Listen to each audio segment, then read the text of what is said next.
Pagkatapos nga namin magsimba, ayun nga, tumiretso kami dito sa paggawaan ng real chocolate.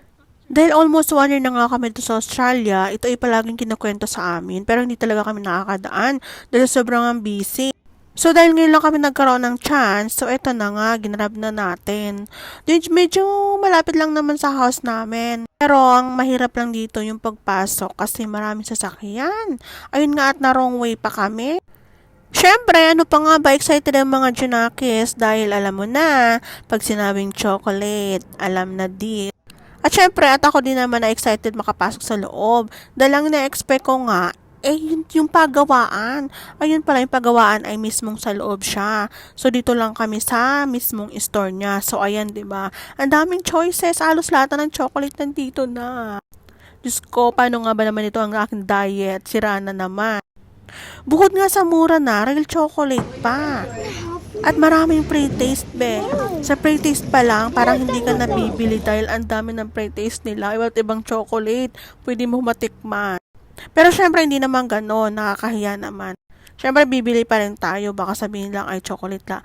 Pre-taste lang yung ating pinasok din eh. At one thing na problema is, hindi nila alam kung ano yung dadamputin nila. O diba, pagpasok pa lang namin, yung aming bunso ay gusto nang dumampot na malaking chocolate. Then nga, sabi nga ng daddy nila, mag-ikot-ikot muna at pumili. At baka mamaya nakapili na, tapos bibili na naman, ay dinadoble na. Ay, inang. Tapos ayun nga, nakapansin ko nga siya, napakaganda niyang pangregalo. Diba, yung kung pupunta ka ng birthday, sa mga pangregalo sa mga occasion, napaka-perfect niya, as in, ang mura pa. Tapos, diba, ayan, nakakita niyo yung mga chocolate, nakaka-amaze.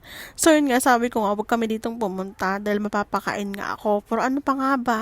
E di kumain na naman ako. Good luck na lang sa diet ko talaga, just me. At ewan ko nga, bakit kami napadpa dito? Sabi ko nga, diretso na kami sa bahay. So, ayun na pa nga ba, napabili na naman akish. Tapos, ayun na nga, nakikita niyo yung mga bilog-bilog na yan. Ay siya, natikman ko, napakasarap. Lahat yan, ipipre-taste nila sa'yo. Ibibigyan ka nila ng 1 piece. Lahat ng klase na yan. At napansin ko nga dito, be, hindi lang ako yung nagbablog.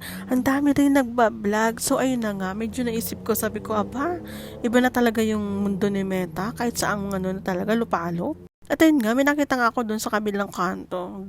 Parang Pinay din siya.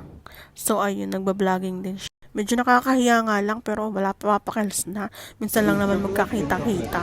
Pero ito lang yung pagkakataon, i-grab na natin.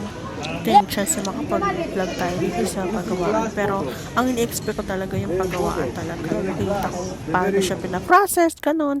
Pero hindi pala, tindahan lang pala. So, ayun, nagpupulong-pulong nga at nako, ang dami nilang tinuturo. Ang usapan is tagda 2 bar lang. Pero hindi, parang mapapasobra ata. Wala na sa budget. At yung isa nga diyan ay gusto lahat bilhin. Ay siya. Gusto na ng chocolate, gusto pa ng ice cream. Abay, lahat ata ay bibilhin. Amis na mais nga siya kasi sabi niya, oh, ang daming chocolate. Tapos may mga karakter pa. So, ang gaganda talaga. Tapos maamis ka talaga. Nakita niyo yung mga nakabalot. Tapos mura lang siya as in. So, ayan, meron din sila ditong kainan sa loob. Pwede kayong kain ng family, ganyan. Pinagbigyan na nga yung mga bata kasi nga this coming week magiging busy na ako. Mag-o-OJT na ako. So, wala ako magiging time sa kanila. Kaya ayun, kahit mga pagod sa work, syempre, yun pa nga, pwede pagbibigyan yung mga makukulit na yan. Dahil buring na sila sa loob ng bahay. So, ayan. Ikot-ikot lang muna sila kasi hindi nila alam kung ano yung ipipick nila dyan. Sobrang daming choices. Siyempre, ako, papili-pili din. Pero, parang ayokong bumili. Pero, ewan lang natin. Nakadami na kasi ako ng tikim. Kaya parang ayoko nang bumili. Tsaka, tapos ayun nga yung ate namin namimili din. Aba, may pagniregalo pa atang nalalaman.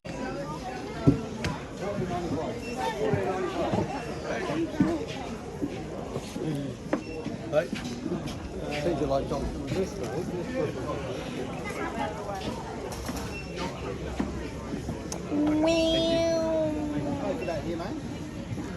There's a giant one down there. Okay na. So, we gonna go na? What do you want to buy? Siyempre kasi. I want Ha? taste. Taste. Just be careful. It's good. Taste crystal. Really good. Taste crystal. Smile. Where's vinegar? Chocolate. I'm not finished. Chocolate and vanilla. Chocolate